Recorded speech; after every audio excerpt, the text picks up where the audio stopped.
अब उनके बेसिस पे बता नहीं सकता हूँ कि उन्होंने आयरा क्यों रखा है, लेकिन मेरी जो रीडिंग है वो यही है कि जो निचोड़ है फिल्म का आखिर में, उसके वजह से हरी और उसका मिरर इमेज है आयरा। या आवाज़ क्लोन के स्कैम किया, वो हाल ही में I think day before yesterday paper में आया था कि उसके बेटे का फ़ोन आया और उसने बेटे की आवाज़ नहीं पहचानी क्योंकि उसके बेटे की आवाज़ क्लोन करके रैंसम डिमांड किया था। तो ये सारी चीज़ें तो टिप ऑफ द आइसबर्ग है। कंजम्पशन ऑफ एंटरटेनमेंट बदल गया है। पहले सिर्फ दो ही माध्यम थे, टेलीविज़न या सिनेमा।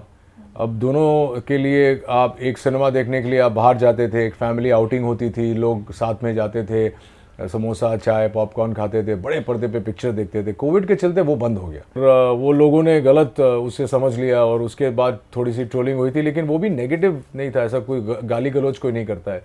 तो मेरा एडवाइस हमेशा यही रहता है कि भैया ये एक आज के ज़माने की सच्चाई है, लोग बोलते रहेंगे, लोग करते रहेंगे, आप पढ़िए और डिलीट कर दीजिए उसे अगर पसंद नहीं है। अगर वो आदमी पसंद नहीं है तो उसे ब्लॉक कर दीजिए, लेकिन रिएक्ट करने की ज़रूरत नहीं है क्योंकि एक नेमलेस फेसलेस पर्सन है। Congratulations for your new project era.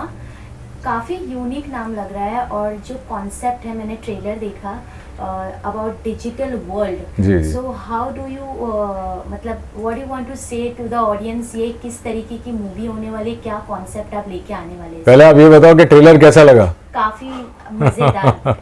So Iraah is about artificial intelligence और मेरा जो किरदार है फिल्म के अंदर उसका नाम है Hari. Iraah is the reverse of Hari. अगर आप हरी को उल्टा पढ़ेंगे तो उसका अर्थ निकलेगा आयरा। ये बेसिकली एक बहुत ही सटल कमेंट है। एआई से कैसे आप किसी मृत इंसान को जीवित रख सकते हैं अपने साथ। You can't touch the human being obviously after they passed away, but उनकी आवाज़ को मैप करके, उनके चेहरे को मैप करके, उनके कैरेक्टरिस्टिक्स को मैच करके आप कैसे किसी बहुत ही करीब के इंसान को जीवित रख सकते हैं।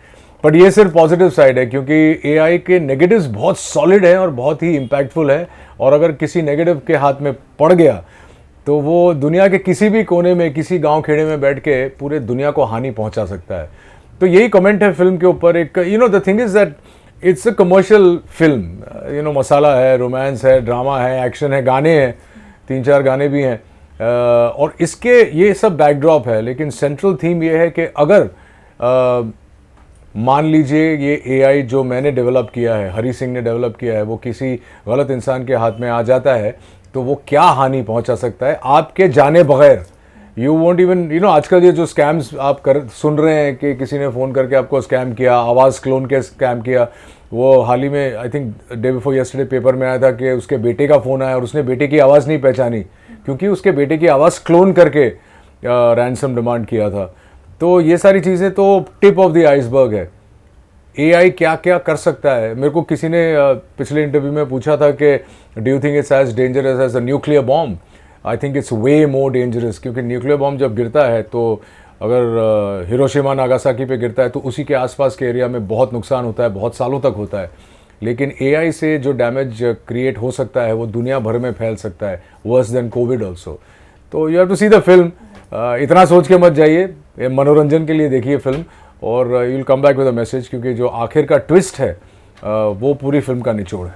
सर, जैसे आपने कहा टाइटल जो उल्टा है, हरी से उल्टा, तो ये टाइटल कैसे डिसाइड हुआ, कब हुआ? क्योंकि काफी यूनिक है और फर्स्ट टाइम हम ऐसे देख रहे हैं कि आपका किरदार है और उसको पूरा उल्टा करके नाम भी काफी अलग लग। वो जब आप फिल्म देखेंगे तो आप समझ जाएंगे कि इसका मतलब क्या है। इसका पूरा श्रेय हमारे डायरेक्टर सैम को जाता है।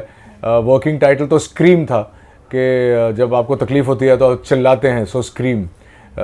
लेकिन उन्होंने बहुत सोच समझ के, ये जो एंड भी है, क्लाइमैक्स जो है पिक्चर का, ये पहले ये क्लाइमैक्स नहीं था फिल्म का। शूटिंग करते करते उनके दिमाग में ये थॉट आया कि अगर हम लोग इतना ट्विस्टेड स्टोरी बना ही रहे हैं तो आखिर एंड को भी ट्विस्ट कर देते हैं। और एंड के 2 मिनट में, एंड का जो सीन है 2 मिनट का सीन है, उसमें आपको पता चलेगा कि हरी और आयरा का मतलब क्या है और क्यों उन्होंने टाइटल आयरा दिया है।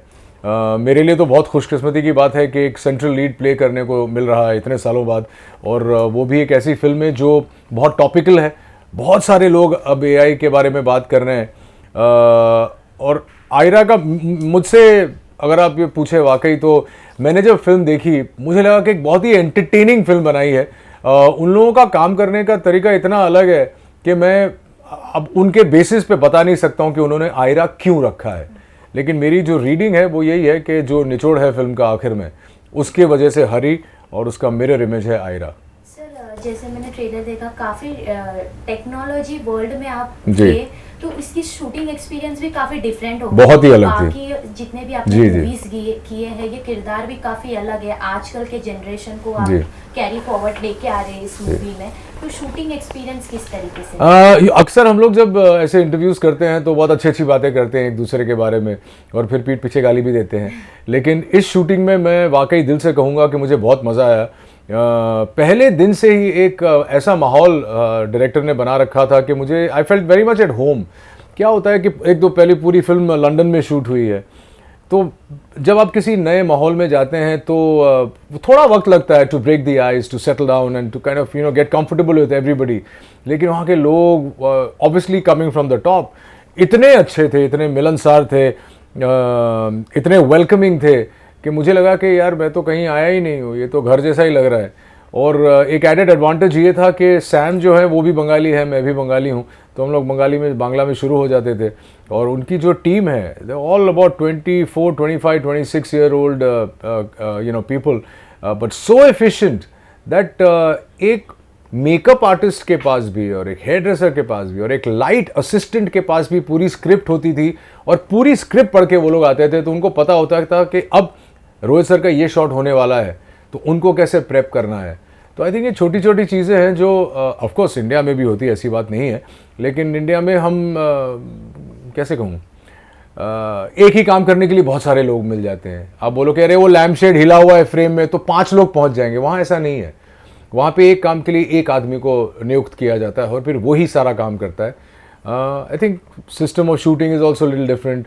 हमारे जो DOP थे, Australian DOP settle in London, क्या लाइटिंग, क्या फ्रेम्स, मतलब उनकी फिल्मिंग ही अलग होती थी। और जहाँ तक VFX का सवाल है, आपने पूछा है तो बता देता हूँ कि मैंने इतने सारे सीन्स किए हैं ब्लैंक वॉल को देख के, और पहले दिन मुझे थोड़ा सा हुआ था कि भाई सैम क्या है यार, बता तो सही किससे बात कर रहा हूँ। बोले आप बात कर रहे हो ब्रेन से। ऐसे ब्रेन कहाँ है, तो खाली हॉल है। बोली इस हॉल के अंदर ब्रेन का VFX आएगा। तो आई थिंक बहुत इंटरेस्टिंग था, मुझे भी बहुत सीखने को मिला, क्योंकि पहली बार मैंने इस किस्म की फिल्म की जहाँ पे it was so VFX heavy. I think 30-40% of the film is VFX, जो बड़ी बड़ी हिंदी फिल्मों में नहीं होता है। तो अब आप लोग देखिए, बताइए कैसा लगा। Sir as you have said, climax काफ़ी शूटिंग करते करते चेंज हुआ है जी, बट आपको मतलब इसके बाद हम सेकंड पार्ट भी उम्मीद कर सकते हैं? सेकंड पार्ट डायरेक्टर ने अनाउंस कर दिया है। इनफैक्ट मैंने उनके बेसिस पे उनके बिहाफ पे अनाउंस कर दिया था। मेरा ये मानना है कि इसका सेकंड पार्ट तो डेफिनेटली बनना चाहिए also, but we have to first make sure that the first part reaches as many people as possible. अब मुझे इस बात में कोई भ्रम नहीं है कि मैं कोई शाहरुख खान तो हूँ नहीं कि लोग पहले दिन रिलीज़ पे आ जाएंगे। ये फिल्म चलेगी तो वर्ड ऑफ माउथ से चलेगी। लोग जब देखेंगे और उन्हें पसंद आएगी तो अपने भाई बंद रिश्तेदारों से कहेंगे कि भैया आयरा हमने देखी, बहुत अच्छी फिल्म है। तो we are hoping that people like the film, there is a positive feedback on the film, and then we will really think about Aira 2। Story already उनके माइंड में है, दिमाग में ऑलरेडी वो स्टोरी उनके माइंड में चल रही है। क्योंकि VFX में 1 साल लग गया, तो obviously he was also preparing for his next. अब ये तो वक्त ही बताएगा कि आयरा 2 कब बनती भी है कि नहीं, लेकिन मुझे पूरी उम्मीद है कि बनेगी। सर कोविड के बाद से काफ़ी चेंजेस आया है इंडस्ट्री में, इन एवरी फील्ड। जी, OTT प्लेटफॉर्म्स आ गए और बहुत सारी चीज़ें आ गई, तो इस चीज़ को आप किस तरीके से देखते हैं? क्योंकि मूवीज़ हालांकि कुछ साल पहले बॉलीवुड में भी काफ़ी मूवीज़ डाउनफॉल में चल रही थी। 1 साल पहले ही कुछ हाइप आया है बॉलीवुड में, अब आप इस चीज़ को किस तरीके से देखते हैं? कोविड के चलते कंजम्पशन ऑफ एंटरटेनमेंट बदल गया है। पहले सिर्फ 2 ही माध्यम थे, टेलीविज़न या सिनेमा। अब दोनों के लिए आप एक सिनेमा देखने के लिए आप बाहर जाते थे, एक फैमिली आउटिंग होती थी, लोग साथ में जाते थे, समोसा चाय पॉपकॉर्न खाते थे, बड़े पर्दे पे पिक्चर देखते थे। कोविड के चलते वो बंद हो गया, तो आपके पास बचा टेलीविज़न। तब लोगों को लगा कि यार ये OTT तो बड़ी बड़ी फिल्में हमारे स्क्रीन पे लेके आ रहा है, तो हम घर ही बैठे देख सकते हैं। और लॉकडाउन के 2-3 महीनों में पूरा जो कंजम्पशन ऑफ एंटरटेनमेंट है, पूरा एक पैराडाइम शिफ्ट हो गया उसमें। और उस शिफ्ट से हुआ ये कि फिल्मों को बहुत धक्का लगा। तो ये जो आप कह रहे हैं कि कुछ फिल्में नहीं चली, वो फिल्में फिल्में बुरी नहीं थी, लेकिन वो वक्त ऐसा था कि लोग सोच रहे थे कि यार घर पे बैठ के देखते हैं, घर पे मज़ा आ रहा है, क्योंकि we had become very comfortable at home और कोई चारा नहीं था। तो आई थिंक ये एक वक्त आता है हर चीज़ में। जब टेलीविज़न, आपको याद होगा जब 80s में टेलीविज़न आया था, तब लोग कहते थे कि फिल्में बंद हो जाएंगी, लेकिन फिल्में बंद नहीं हुई और बड़ी हो गई। तो ये सारी चीज़ें चलती रहती है। थिएटर है, यात्रा है, कब से चला आ रहा है। वो भी आजकल आप वर्ल्ड में ट्रैवल करें और हिंदुस्तान में भी अभी बड़े बड़े म्यूजिकल्स बनते हैं। मुग़ल आज़म आपने देखा होगा, इतना बड़ा थिएटर प्रोडक्शन है। तो every form of entertainment has its place I think.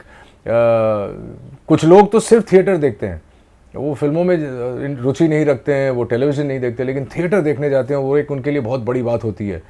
तो आई थिंक ये जो वक्त है थोड़ा सा क्रिटिकल इसलिए है क्योंकि हिंदी फिल्में, बहुत सी हिंदी फिल्में 90% चल नहीं रही हैं। अब कोई सक्सेस का फॉर्मूला तो है नहीं, कुछ ऐसा लिखा तो है नहीं किताब में कि आप ऐसी फिल्म बनाएंगे तो चल जाएगी। लेकिन अब हाल ही में, जैसा आप ही ने कहा कि पिछले 1 साल से बड़ी बड़ी फिल्में बन रही हैं, बड़ी बड़ी फिल्में चल रही हैं और बड़े पैमाने पे चल रही हैं। तो ये एक लल आया था, वो आई थिंक वो लल चला जाएगा। अभी काफ़ी इंटरेस्टिंग फिल्में बन रही हैं, कंटेंट ड्रिवन फिल्में भी हैं, stars also have come back. मेरा खाली मानना है कि OTT इज़ सफरिंग बिकॉज अब OTT भी स्टार ड्रिवन हो गया है हिंदुस्तान में। ये खाली इंडिया है जहाँ पे बिग बॉस बनाने के लिए भी आपको सेलिब्रिटीज़ चाहिए। पूरी दुनिया में जब बिग बॉस या बिग ब्रदर इंटरनेशनल वर्जन का नाम है वो बनता है, तो वो कॉमन पीपल के साथ बनता है, क्योंकि कॉमन पीपल एक दूसरे को पहली बार मिलते तो लड़ाई झगड़ा करते हैं। लेकिन अगर इंडिया में बनाना है तो वो भी सेलिब्रिटीज़ के साथ बनाना पड़ेगा। वैसे ही OTT 5 साल पहले इतने बड़े बड़े अच्छे कलाकार आए हैं OTT से, अब आप देखिए एक नया कलाकार आपको नहीं दिखता है, सारे के सारे वो, मतलब यही है हमारा इंडिया का, whether you call it functioning और शॉर्टकमिंग। मैं ज़्यादा कुछ नहीं कहना चाहूँगा क्योंकि मुझे भी OTT पे काम करना है। लेकिन seriously I think that is one thing that has change over the last 2-3 years. I think there is no pushing the envelope, same कहानियाँ बन रही हैं, सेम किस्म की कहानियाँ बन रही हैं। They are also playing safe. तो मुझे समझ में नहीं आ रहा है कि what is the reason to play safe on a platform where in people are going to watch it. उनका पॉइंट ऑफ व्यू है कि अगर हमारे पास फर्जी में एक शाहिद कपूर है तो लोग ज़रूर देखेंगे, और वो हुआ one of the most widely watch shows. I mean he was fantastic. तो एक्टर भी अच्छे हैं, बहुत बड़े स्टार हैं, पहली बार OTT कर रहे थे। तो ये सारी चीज़ें आई थिंक ये कमर्शियल चीज़ें हैं, मुझे ज़्यादा इल्म नहीं है, लेकिन मेरा मानना है कि अगर OTT नए टैलेंट को मौका नहीं देगी तो गड़बड़ हो जाएगी। सर, इसी दौरान सोशल मीडिया को भी काफ़ी हाइप मिल गया है, और इसमें हमने कुछ दिन पहले ऐसे भी डीप फेक वीडियोस भी काफ़ी वायरल हो रहे थे। तो इसी चीज़ का हिस्सा भी आप मूवी के थ्रू ला रहे हैं कुछ पार्ट। जी। तो ट्रोलर्स को, नेगेटिव चीज़ को आप कैसे हैंडल करते हैं? कुछ मैसेज आप देना चाहेंगे, एडवाइस देना चाहेंगे? देखिए, सबसे पहली बात तो ये है कि ट्रोलर्स या नेगेटिव फीडबैक से अफेक्ट मत होइए, क्योंकि ये लोग कौन है? कोई भी आज एक फ़ोन, जिसके पास स्मार्टफोन है और इंस्टाग्राम है और X है और फेसबुक है, वो आपके बारे में कमेंट कर सकता है। मेरी खुशकिस्मती रही है कि मेरे बारे में बहुत कम, मतलब 0.1% ख़राब कमेंट्स आते हैं या ट्रोलिंग होती है। मुझे याद नहीं है कि मुझे कभी भी ट्रोल किया गया हो। एक बार मैंने रजनी सर के बारे में एक जोक क्रैक किया था, जो रजनी सर का जोक था, और वो लोगों ने गलत उसे समझ लिया और उसके बाद थोड़ी सी ट्रोलिंग हुई थी, लेकिन वो भी नेगेटिव नहीं था, ऐसा कोई गाली गलौज कोई नहीं करता है। तो मेरा एडवाइस हमेशा यही रहता है कि भैया, ये एक आज के ज़माने की सच्चाई है, लोग बोलते रहेंगे, लोग करते रहेंगे, आप पढ़िए और डिलीट कर दीजिए उसे अगर पसंद नहीं है। अगर वो आदमी पसंद नहीं है तो उसे ब्लॉक कर दीजिए, लेकिन रिएक्ट करने की ज़रूरत नहीं है, क्योंकि एक नेमलेस, फेसलेस पर्सन है जो दुनिया के किसी कोने में बैठ के आपके बारे में बात कर रहा है। तो how is he important? He is not important, so why should you take his words importantly? तो मैं तो ऐसे ही बिहेव करता हूँ। मेरा पर्सनल, अगर मेरे इंस्टाग्राम पे या ट्विटर पे, X पे कोई कुछ कहता है, तो मैं उसके साथ, अगर मुझे लगा कि ये वाकई सोच समझ के कुछ नेगेटिव कमेंट कर रहा है, क्रिटिक कर रहा है मेरे बारे में, तो मैं या तो उसे सच्चाई बताता हूँ, या तो मैं उसके साथ एंगेज करके बोलता हूँ भाई तुम्हें ये क्यों लगा ऐसा। 9 out of 10 टाइम्स लोग रिप्लाई करते हैं कि सर सॉरी, हमने गलत समझा।